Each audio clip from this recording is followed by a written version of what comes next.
नमस्ते, म वीरेन्द्र रमन। आज हामीसँग अतिथि हुनुहुन्छ डाक्टर प्रकाश चन्द्र लोहनी। उहाँ राष्ट्रिय प्रजातन्त्र पार्टीका अध्यक्ष हुनुहुन्छ। आज हामी उहाँसँग विशेष गरेर समसामयिक राजनीति अवस्थाहरू, पार्टीको गतिविधि लगायतका विषयवस्तुलाई केन्द्रमा राखेर कुराकानी गर्छौँ। डाक्टर साहब, स्वागत। हस्, धन्यवाद। प्रधानमन्त्रीले संसद विघटन गर्नुभयो, कसरी हेर्नुहुन्छ? हाम्रो पार्टीको दृष्टिकोण के छ भने यो संसद विघटन गर्ने अधिकार प्रधानमन्त्रीलाई छैन।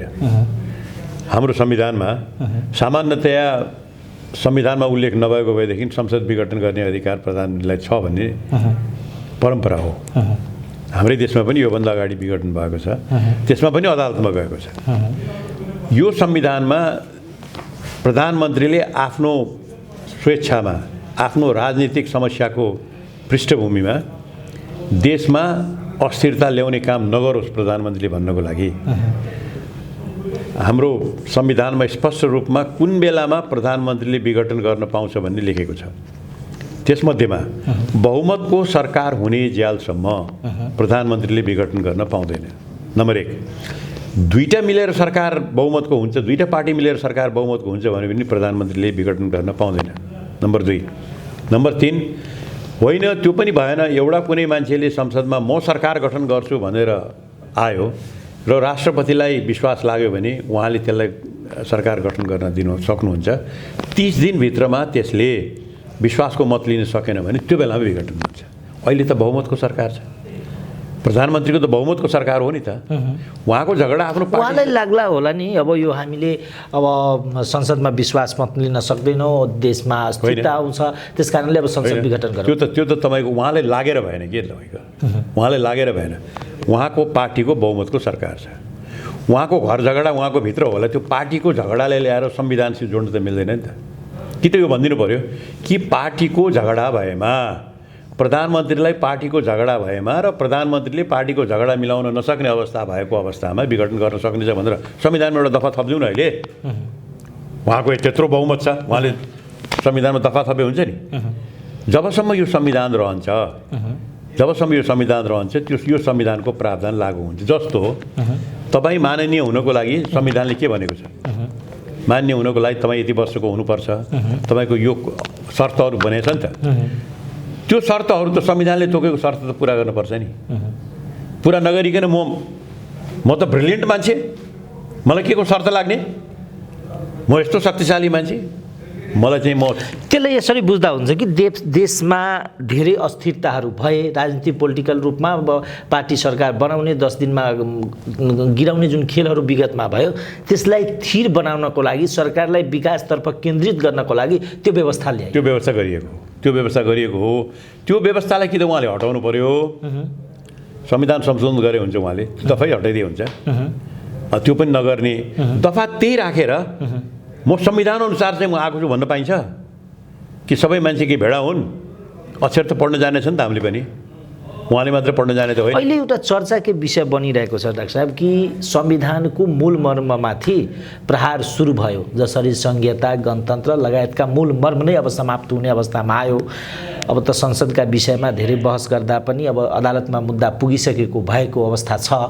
यस्तो अवस्थामा अब मूल मर्म संघीयता, धर्मनिरपेक्षता र यसमा प्रहार हुँदैछ भनेर कतिपय आकलन छ। के अवस्था यही हो? संविधानको मूल मर्म भनेर तपाईँले भन्नुभयो। हाम्रो दृष्टिकोणमा धर्मनिरपेक्षता संविधानको चाहिँ समस्या हो, गणतन्त्र संविधानको समस्या हो। मर्म होइन, समस्या। मर्म र समस्यामा फरक छ।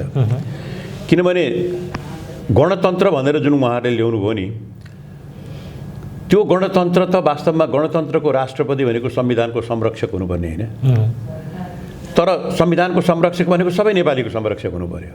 तर अहिले त गणतन्त्रको राष्ट्रपति उहाँ पार्टीको एउटा कार्यकर्ताको रूपमा देखिनु भएको छ। पार्टीको कार्यकर्ता पनि होइन, पार्टीको एउटा गुटको कार्यकर्ताको रूपमा सम्माननीय राष्ट्रपति देखिनु भएको छ।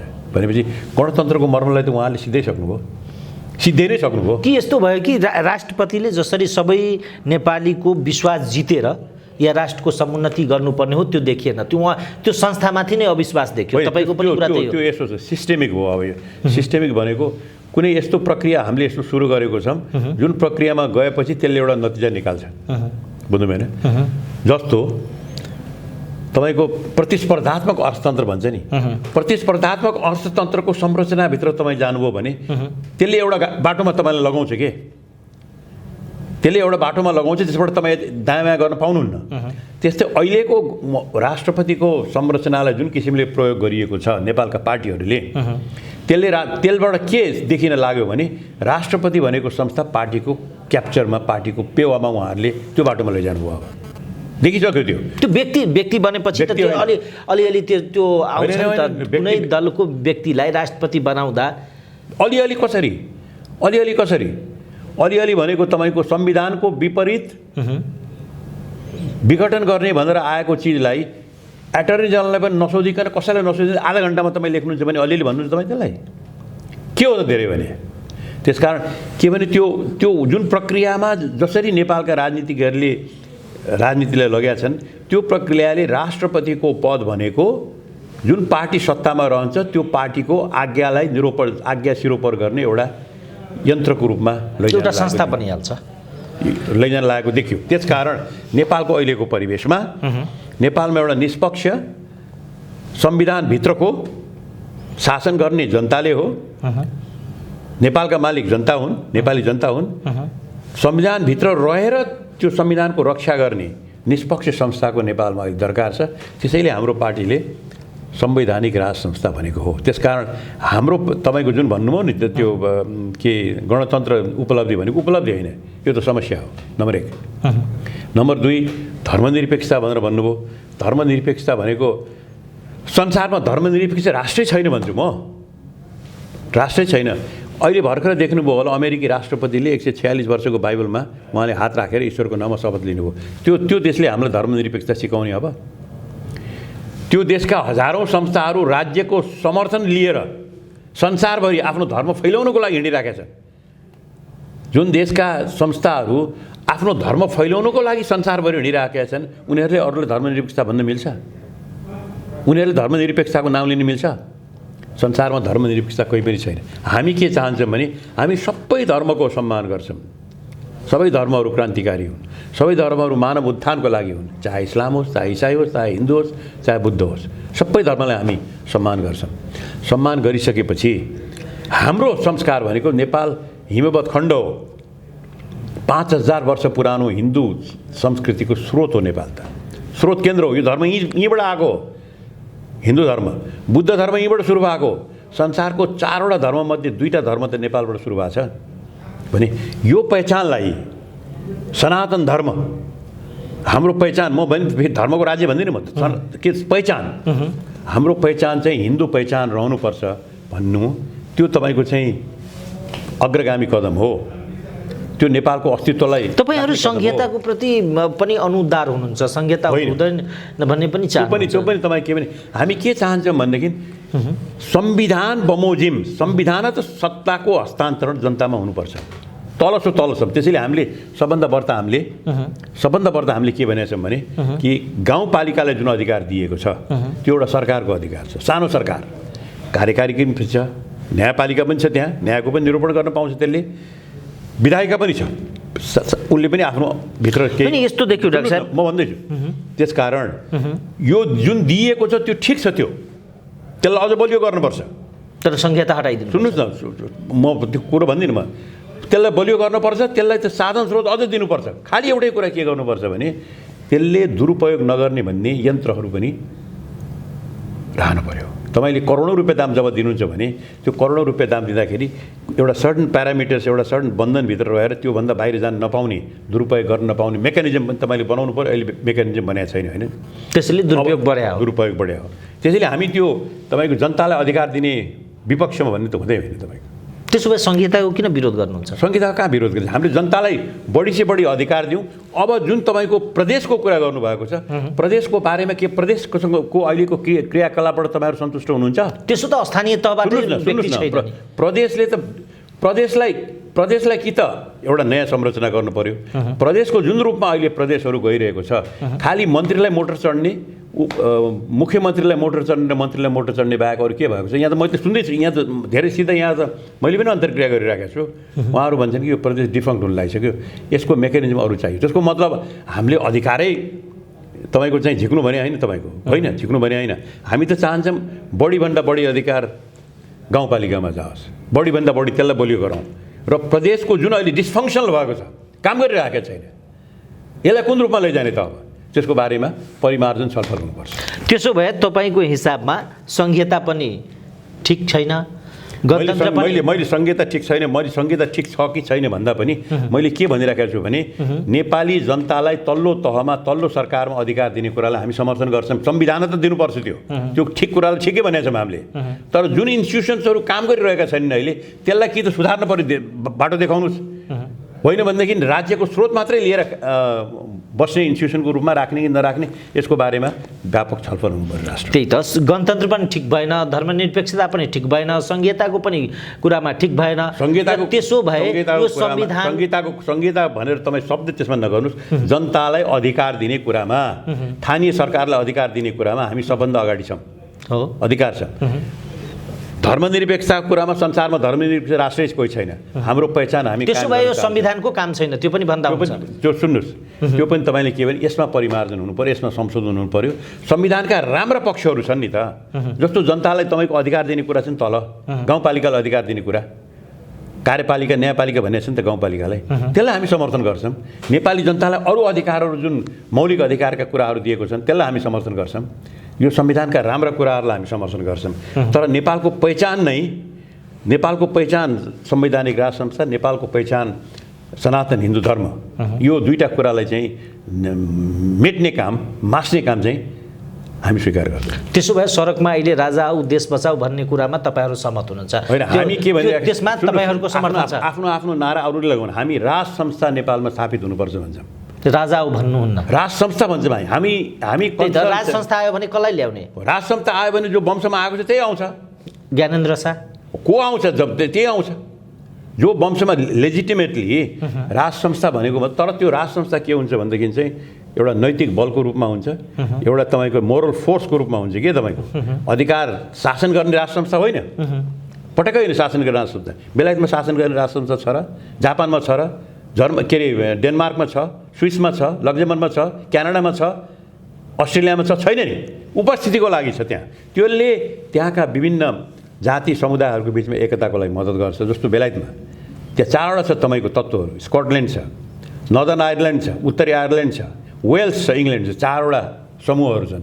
त्यो चारवटा समूहको आफ्नो आफ्नै विशेषता छ, तर एकताको रूपमा उनीहरूले राज संस्थालाई लिएका छन्। त्यो एकताको प्रतीकको रूपमा नेपालमा अहिलेको नेपालको भू राजनीतिक परिप्रेक्ष्य जुन कि बडो तपाईँको चाहिँ संवेदनशील छ, त्यो परिप्रेक्ष्यमा राज संस्था नेपालको उपयोगको लागि, नेपालमा स्थायित्वको लागि, नेपालमा गतिशील स्थायित्वको लागि चाहिँ आवश्यक छ। एउटा कुरा, नेपालको राजनीतिलाई सबैले के हेर्दो रहेछ भने बाह्य शक्तिहरूको चाहना हुँदो रहेछ। राज संस्था जानुमा पनि बाह्य शक्तिको चाहना थियो, राज संस्था गइहाल्नुपर्छ। अब आउनेमा त बाह्य शक्ति पनि केही चलखेल गर्ला जस्तो छ, तर सम्भावना देखिँदैन। किनभने जुन शक्तिले उहाँले राजा ज्ञानेन्द्रको पनि कतिवटा इन्टरभ्यूहरू हेर्दाखेरि, पूर्व राजा ज्ञानेन्द्रको इन्टरभ्यूहरू हेर्दाखेरि उहाँले के भन्नुभयो भने हामी केही यस्तो अवस्था आयो जस कारणले उहाँको सङ्केत थियो। अब त्यो शक्तिहरूले हामीलाई सहयोग गर्छ र तपाईँहरूलाई सहयोग गर्छ भनेको। नेपालमा राज संस्था आउने हो भने नेपाली जनताको बल बढाउनुपर्छ, नेपाली जनताको आवाज बढाउनुपर्छ, नेपालका दलहरूको सहमति बढाउनुपर्छ, वैदेशिक शक्तिबाट होइन। त्यसो भए संसद विघटनको अहिलेको जुन संसद विघटन भयो नि, त्यसमा बाह्य शक्तिको चलखेल छ? बाह्य शक्तिको चलखेल छ कि छैन भन्दा पनि म के देखिराखेको छु भने हाम्रो नेताहरूको, हाम्रो सत्तामा बसेका नेता केपी ओलीजी लगायत सत्तामा बसेका नेताहरूको नेपालको संविधानलाई आफ्नो खेलौना बनाउने अधिनायकवादी मनस्थितिको कारक हो त्यो तपाईँको अहिलेको सङ्कट भनेको। त्यसो भए प्रधानमन्त्रीजीको कदमलाई अन्य राष्ट्रहरूले समर्थन गरेको छैन? कसले गरेको छ र? प्रधान होइन, उनीहरूले त आन्तरिक मामिला भनेको छ, त्यो भन्नु एउटा किसिम स्वाभाविक पनि हो। तर के भन्छ आन्तरिक मामिला यो मानेमा कि त्यसको वैधानिकता त्यो हो कि होइन भन्ने त अदालतमै गइराखेको छ, बहस भइरहेको छ। र अदालतले जे भन्छ त्यसलाई हामीले मान्नु पनि पर्छ। त्यसो भए सडकमा अहिले जसरी राजनीतिक पार्टीहरू आन्दोलन गरिरहेको अवस्था छ त्यो ठिक होइन? होइन, एक थरीले हामी यसलाई मान्दैनौँ, अदालतमा मुद्दा पनि दिने, म अदालतले जे भने पनि मान्दिनँ भन्न त्यो भन्न चाहिँ मिल्दैन तपाईँले होइन। त्यसो भए त्यही त भनेको प्रचण्डजीहरूले आज हामी यो गर्छौँ, यो यस्तो छ, यस्तो अवस्था छ, अदालतको मुद्दा छ, अदालतले पनि त्यस्तो गर्छ, दिनुपर्छ। अदालतले त एउटा खेलौना दुइटैले बनाइसक्यो अहिले।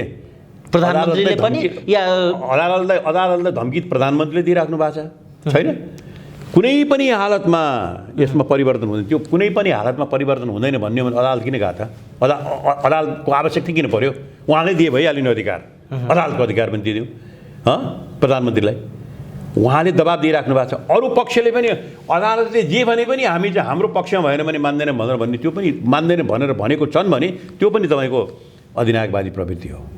वास्तवमा यहाँ दुईवटा अधिनायकवादी प्रवृत्तिको बिचमा लडाइँ भइरहेछ नेपालमा त। अर्को उहाँहरूको एउटा प्रस्ताव के आइरहेको छ भने सबै राजनीतिक पार्टीहरूले यो अधिनायकवादी व्यवस्था या केपी शर्मा ओलीको अधिनायकवादी चिन्तनलाई फाल्नको निमित्त एकताको आवश्यकता छ, फेरि आन्दोलन गर्नुपर्छ। चित्रबहादुर केसीजीको पनि त्यही कुरा आएको छ, प्रचण्डजीको पनि त्यही कुरा आइरहेको छ।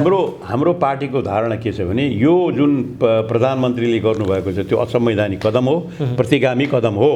तर तपाईँको छिमेकीले कदम कदाचित तपाईँको एकाना जग्गामा दाबी गर्यो भनेर भनेदेखि तपाईँले के गर्नुहुन्छ? तपाईँले अदालत जानुहुन्छ होइन। राष्ट्रिय परिवेशमा त त्यही हो, अन्तर्राष्ट्रिय परिवेशमा त्यो पनि छैन। नेपाल र भारतको चाहिँ अब त्यहाँ सिमानाको समस्या भइरहेको छ अहिले चाहिँ लिम्पुवाधुरामा, कहाँ कुन अदालतमा जाने? अन्तर्राष्ट्रियमा त त्यो पनि छैन, डायलग र कुटनीतिकै हो। राष्ट्रिय परिप्रेक्ष्यमा त अदालत परिभाषित छ नि त। त्यसैले तपाईँको जब तपाईँ मुद्दा लिएर जब अदालतमा गइसक्नुभयो भनेपछि तपाईँले आफ्ना कुराहरू मेरो पक्षमा होस् भनेर भन्नु, तपाईँको वकिलले भावस गर्छ भने तपाईँले पनि भन्नु स्वाभाविक हो। तर अदालतले निर्णय गरिसकेपछि अदालतले मेरो पक्षमा निर्णय गर्यो भने मान्छु, नभए मान्दिनँ भनेर न केपी ओलीले भन्न मिल्छ न प्रचण्डजीले भन्न मिल्छ। त्यसो भए चुनाव भए तपाईँहरू जानुहुन्छ होइन? अदालतले चुनाव गर्नुपर्छ र चुनाव हुन्छ भन्ने भयो भनेदेखि त हाम्रो पक्षमा नहुँदै पनि हामीले भनेको अनुसारको गलत हुँदै पनि तपाईँले अदालतले तपाईँको जग्गा होइन भनेर भनिदियो के गर्नुहुन्छ तपाईँले? कि त अपिलमा जानुहुन्छ? होइन भनेदेखि मेरो त हो, तर अदालतले चाहिँ भनिदियो मैले मान्नै पर्यो। यदि अदालतले चुनावमा जानुपर्छ भनिदियो भने सम्भावना हेर्नुहुन्छ वैशाखमै चुनाव हुन्छ भनेर? त्यो त केपी ओलीजीलाई थाहा होला कि केपी ओलीजीले अब उहाँलाई थाहा नभएको कुरो त केही पनि छैन यो संसारमा होइन। भास्कर आनन्ददेखि लिएर सबै कुरो थाहा छ। साह्रै ठुलो विद्वान हुनुहुन्छ उहाँ होइन, साह्रै ठुलो विद्वान र मान्छेलाई चाहिँ मनोरञ्जन गर्नलाई साह्रै ठुलो क्षमता भएको मान्छे हुनुहुन्छ है। त्यस कारण यो कुरो चाहिँ उहाँले सोध्नुहोस्। चुनाव हुन्छ कि हुँदैन? तपाईँ त राजनीति बुझ्ने मान्छे, राजनीति गर्ने मान्छे, तपाईँलाई के लाग्छ? राजनीति हुन्छ कि यो चुनाव हुन्छ कि हुँदैन? अदालतले चुनावै गर्नुपर्छ भनेर भयो भनेदेखि चाहिँ शान्तिपूर्ण तरिकाले देश अगाडि जान्छ जस्तो मलाई लाग्दैन कि। देशमा अस्थिरता त यसै निम्त्याउनु भयो। मैले उहाँहरूको सबभन्दा मलाई अब्जेक्सन लागेको कुरै यही हो। 5 वर्षसम्म नेपाली जनताले दिएको थिर सरकार गऱ्यौँ भनेको कुरालाई पनि थाम्न नसकेर बाँदरको हातमा नरिबेल बाँदरको व्यवहार गरेर हेर्नुहोस् त आज जनजीवनका प्रश्नहरूको बारेमा कसैले उच्चारण गरेको छ? बहसै भइरहेछ। हजारौँ मान्छेहरू चाहिँ काम नपाएर खाडी मुलुकमा अहिले यही मधेसबाट सबभन्दा बढ्दै यही मधेसबाट गइरहेको छ। किन? भएका उद्योग कारखाना पनि बन्द भइहाले। जनकपुर चुरोट कारखाना त्यो बन्द भयो, जुट कारखाना त्यो बन्द भयो, सुर्ती विकास कम्पनी त्यो बन्द भयो, किसानहरूले जुट विकास कम्पनी त्यो बन्द भयो, चिनी कारखाना त्यो बन्द भयो, कृषि औजार कारखाना त्यो बन्द भयो, तपाईँको चाहिँ कागज कारखाना त्यो बन्द भयो। जहाँ हजारौँ मान्छेले काम पाउने तपाईँको इम्पोर्ट सब्स्टिट्युसन इन्डस्ट्रिजहरू, आयात प्रतिस्पर्धात्मक उद्योगहरू सबै बन्द भएर जाने, अनि मान्छेले यहाँ के गर्ने? अनि कृषिको उत्पादकत्व, कृषिमा कसैले ध्यानै दिएको छैन। कृषि मन्त्रालय भनेको त अहिलेको सरकारले त के भने काम नलाग्ने मन्त्रालय भएको छ, जो अलिकति चाहिँ माल मन्त्रालय होइन कि त्यो माल मन्त्रालय मल ल्याइदिने मन्त्रालय। माल मन्त्रालय भनेको मतलब चाहिँ जहाँबाट कमाउने मन्त्रालय भएन त्यो। तर जुन मन्त्रालयमा 60% जनताको चाहिँ जीवन जोडिएको छ त्यसलाई महत्त्व दिएको छैन। त्यसैले नेपालमा गरिबी बढेर गएको छ। नेपालमा 2 नम्बर प्रदेशमै पनि यहाँको प्रदेश सरकारलाई मतलब छैन, यहाँका मन्त्री पनि यहाँबाट चाहिँ यहाँको मधेसलाई प्रतिनिधित्व गर्ने पार्टीहरूलाई कुनै मतलब छैन। यत्रो यो उद्योगहरू बन्द हुँदाखेरि के बोलेका छन्? कसैले केही बोलेका छैन। अब त्यो जग्गा कसरी बेच्ने भन्नेमा जान्छन् हेर्नु होला भने उनीहरूले जनताको आवश्यकतालाई त यहाँ मधेसमा पनि ध्यान दिएको छैन। न केन्द्रले दिएको छ न प्रदेशले दिएको छ। बरु थोर बहुत अब यहाँ तपाईँको चाहिँ गाउँपालिकामा चाहिँ काम गर्छु भन्ने मान्छेले चाहिँ केही मौका पाछन् है। त्यसमा पनि बेइमानी गर्छु भन्दै बेइमानी नै गरेर बसेको छ। तिनीहरूलाई कसैले रोक्दैन, रोक्ने पनि आधार छैन यहाँ। किनभने बुढो बाउ नै राति चाहिँ रक्सी खाएर सुत्छ, रक्सी टन्न खाएर सुत्छ भने भोलिपल्ट बिहान केटाकेटीलाई नखाऊ भनेर काम लाग्दैन। एउटा कुरा डाक्टर साहब, जसरी तपाईँको पार्टीको कुरामा हो, जति अहिले ल्याइयो नि सिस्टम, पार्टी चलाउने सिस्टम जसपाले ल्याए, त्यसपछि तपाईँको प्रचण्डजी लिएको पार्टी नेकपाले ल्याइयो, त्यही सिस्टम तपाईँहरूले ल्याउनु भयो कि डबल इन्जन। अब तपाईँको त पार्टीमा त झन् 3वटा अध्यक्ष, त्यो सबै असफल भइसके। जसपाको मोडेल पनि असफल भयो, त्यसपछि नेकपा त फुटिसकेको अवस्था छ। त्यही मोडल ल्याउनु भयो तपाईँ। यो तपाईँले प्रश्न एकदम जायज प्रश्न हो, म तपाईँलाई धन्यवाद पनि दिन चाहन्छु। अरू 2टा इन्जिनवालाले त इन्जिन फेल खायो भने तिम्रो 3टा इन्जिन भएर कसरी समन्वय गरेर जान्छौ त्यही भन्नुभयो। त्यसकारण यसको लागि के भनेदेखि यो एउटा टेम्पोररी मेजर हो र हाम्रो आफ्नो अनुभवबाट हामीले जानेको छ भने यो इन्जिनलाई, यो 3टा इन्जिनलाई हामीले चलाएर लैजानै पर्छ। हामीले यो देशमा, यो राष्ट्रमा आफ्नो मातृभूमिको लागि हामीले के गर्ने हो भने यो 3टा इन्जिनलाई चलाएर लगेर हामीले महाधिवेशन गरेर, महाधिवेशनबाट अनि जब एउटा इन्जिन भनेर जनता कार्यकर्ताले जसलाई जिम्मा दिएलान् त्यसलाई हामी सबैले स्वीकार गरेर जानुपर्छ। त्यो गर्ने कुरामा चाहिँ हामी प्रतिबद्ध छौँ। त्यो गर्ने कुरामा हामी प्रतिबद्ध छौँ। तपाईँले शङ्का गर्नु चाहिँ आफ्नो ठाउँमा, त्यो पनि कमलजीको पनि त्यही हो चाहना होइन, सबैको हो नि। त्यो त कमलजीको, पशुपतिजीको, हामी सबैको त्यही हो। त्यसो भए तपाईँहरूले जसरी गीतालाई साक्षी राखेर त्यो कसम खानुभयो नि, त्यसलाई अन्तिमसम्म पुरा गर्नुहुन्छ। त्यो पुरा गर्ने त्यो यो राष्ट्रको आवश्यकता हो अहिले। त्यो नगर्ने हो भने हामीले छोडिदिए हुन्छ राजनीति, हामी सबै छोडिदिए हुन्छ, रिटायर भए हुन्छ, मतलब छैन। यो पार्टीले ध्वंस पार्यो भने त्यो पार्टीले ध्वंस पारेको अब्जस हामीलाई आउँछ अनि मलाई लाग्छ हामीमध्ये कोही 3जना कोही पनि त्यो अब्जस लिन तयार छैन। त्यस कारणले अगाडि बढ्नुहुन्छ। अगाडि बढ्छ हामी। धन्यवाद।